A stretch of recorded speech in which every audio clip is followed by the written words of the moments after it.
você tem um arcanjo do país. Ah, tem um arcanjo designado e uma potestade. E eles estão em guerra. Como é que a gente sabe disso? Porque a Bíblia chama Miguel do arcanjo que luta pelo povo de Israel. Então ele... O arcanjo Miguel, para mim, ele é o principal de todos. Hoje é o, vamos dizer, o general dos exércitos do Altíssimo. Mas ele tem um... Bem-vindos ao Reflexões Cortadas. As melhores reflexões estão aqui. Os anjos foram criados de uma vez só ou eles são criados? Foram criados de uma vez só. Então o número de anjos... São existe bilhões de bilhões. Ah, é isso? Eu achei que eram milhares ou centenas. Não, a Bíblia fala de milhares, miríades de miríades, tá? Bilhões. Então, tem mais anjos do que gente. E são milhões, um terço de... Então não, bilhões. Bilhões, um terço de bilhões também é muito demônio também. Que tem. São centenas de milhões, né? Então tem um demônio para encher o saco de... Não, tem pelo menos alguns demônios para cada um de nós. Lênin, tem um demônio agora te enchendo o saco. Mas tem mais anjo também, viu? Tem anjo também, pelo menos isso, né? Tem, para cada demônio tem 3 anjos, né? Ah, é? É. Se foi um terço que caiu, 2 terços. Verdade, verdade. Então para cada um tem 2, na verdade. E uma coisa que eu nunca entendi direito é assim, aquela hierarquia dos anjos, ela tá em forma decrescente de poder ou não necessariamente? Porque um querubim está abaixo de arcanjo, não é? O arcanjo não, lá a hierarquia que nós temos clara é lá em Efésios capítulo 6. O maior deles é principados. Isso é demônios. Não, tá falando de... tá falando tanto de... No caso ali de Efésios 6 é demônio, mas você tem o arcanjo. Arcanjo, porque principados, no grego é arquês. Ah, é? Arquê. O que é o arqui-inimigo? É o grande inimigo. O maior inimigo. É o maior inimigo. Então, o arcanjo é o primeiro demônio em termos de autoridade. Então tem arcanjo e contra ele tem o principado. Mas é a mesma palavra. Ah. Entendeu? E aí depois vem o quê? Depois vem potestades. E para anjo é o quê? Não tem mais. No caso, por exemplo, de demônios, tem um monte de coisa, mas de anjo não tem mais. No anjo você... tem querubins... Sim, mas aí já são diferentes. Por exemplo, os querubins e os serafins são seres celestiais que assistem no trono de Deus. Por exemplo, quando Adão foi expulso do Jardim do Éden, Deus colocou 2 querubins com espadas desembainhadas, proibindo que o homem voltasse para o Éden para não ter acesso à árvore da vida e aí ficar perpetuamente... Então são anjos poderosíssimos. Poderosíssimos. Serafins também. No Apocalipse a gente vê os seres viventes, entendeu? Que fala que tem 6 asas, vários olhos. Eles têm uma descrição parecida com os serafins de Ezequiel também. Sei. Então, assim, o que a gente... Essa visão que a gente tem de anjo de quadro não tem nada a ver com o que a Bíblia... Não. Por isso que fala que é meio assustador. Quem olha para um anjo assim, de repente, pode até se assustar, né? Mas quando eles se manifestam, por exemplo, no mundo físico, eles parecem homens. Ah, para não assustar. Quando, por exemplo, Abraão está lá meio-dia sentadinho na sua tenda, chegam 3 anjos. Um deles é Jesus, que não é anjo, né? Jesus é o próprio Filho de Deus. Mas no Velho Testamento, como é que você sabe quem é Jesus e quem é um anjo? Porque ele tem o anjo do Senhor. O anjo do Senhor, Malach Yahweh, é Jesus. O anjo do Senhor é Jesus? É uma chamada uma cristofania, ou uma teofania, que é uma manifestação de Cristo no Velho Testamento. O Cristo, antes de encarnar na carne, ele já aparecia, então? Já aparecia. Ele, por exemplo, ele recebe adoração, porque na Bíblia somente Deus recebe adoração. E quando é o anjo do Senhor, ele recebe adoração. Por exemplo, Josué, um dia antes dele entrar em Jericó para a batalha que iria, né, ser a mais épica de todos os tempos, ele encontra um camarada poderoso, com uma espada desembainhada, e Josué percebe que ele é um ser celestial, e ele pergunta: você é um dos nossos ou é dos exércitos do inimigo? Isso quer dizer o quê? Se é inimigo ou é amigo? Dessa parte espiritual. Mas ele manifestou, ele viu. Ele está vendo, como se fosse um homem mesmo. E ele disse: eu sou o capitão dos exércitos do Altíssimo. Tira a sandália dos seus pés. Uau. Do mesmo jeito que a palavra veio lá na sarça ardente. Aí ele... Que está pisando em solo sagrado. Ele adorou e e o anjo do Senhor recebeu a adoração. Então ali é Cristo. Mas tem alguns trechos que falam para não adorar porque eu sou um anjo, né? O anjo fala, não me adore, eu sou um servo sou um mensageiro, como você. Exatamente. Entendeu? Então, assim, nós diríamos assim, que existe uma hierarquia de poder, mas Satanás está acima. Se você pegar no mano a mano, Satanás é maior do que Miguel, que é o maior arcanjo. Eu achei que arcanjo era o mais Então, eles são arcanjos e principados, teoricamente, eles estão no mesmo equivalente. Nível. Um querubim está acima? É que ele não é um querubim, ele é o querubim ungido. É o único. E lá na carta de Judas, né, não é os Iscariotes, né, é o Judas que escreveu a carta de Judas, né?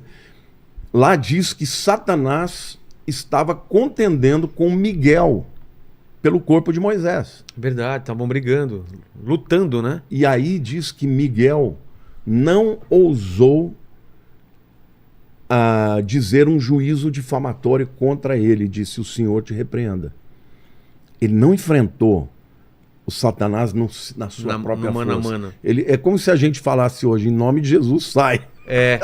Ele usou Jesus. Ele usou o nome do superior dele. Nossa, isso é importante então. Entendeu? Saber. Agora tem um outro momento em que, por exemplo, ali é Gabriel que está brigando com o principado da Pérsia. Lá em Daniel capítulo 9. Exato. Porque Daniel começou um jejum de 21 dias de oração. Para saber o que ia acontecer com a história de Israel. Porque já estava cumprindo os 70 anos que ele sabia que ia durar o exílio babilônico. Então ele começou um jejum de 21 dias, de oração e jejum. No 21º dia aparece Gabriel, que é o anjo mensageiro, né? Não é o único, mas é o maior deles, é o que anunciou, por exemplo, para Maria que Jesus ia nascer e tal. E Gabriel falou, olha, no dia que você começou a orar, eu saí. Só que, no meio do caminho, o príncipe da Pérsia me impediu. Não é o príncipe humano, porque é outra guerra, né? No mundo espiritual. Outra guerra. Aí ele disse, mas eu clamei a Miguel, o arcanjo, e ele veio me ajudar. E aí então eu vim. Mas isso é interessante, né, pastor? Porque estamos falando de... Existe todo um reinado, uma hierarquia no mundo espiritual que reflete aqui. O rei da Pérsia, ou seja, ele tem um domínio espiritual numa região, correto? Sim, você tem um principado em cada país. Até hoje em dia. Até hoje. Tipo, na América do Sul, no Brasil. No Brasil você tem um principado. Que meio são os poderes, que domina é organizadíssimo. Satanás, ele no seu império, ele não tirou, vamos dizer assim, a hierarquia que existia no mundo espiritual que Deus criou. Então existem impérios demoníacos para cuidar de cada país ou região. Sim, assim como áreas específicas, né? Por exemplo, se principados ele tem controle sobre, por exemplo, uma determinada nação, você tem potestades que atuam em áreas específicas. Por exemplo, mídia. Eles são principados do ar. Eu não tenho dúvida. Por que hoje televisão, mídia, internet é uma coisa tão tremenda? Ô Vilela, eu não sei se você vai acreditar, porque é uma coisa assim que é uma experiência que eu tenho. Tá. Toda vez que eu vou fazer uma live em que eu vou falar do anticristo, toda vez, alguma coisa acontece na internet.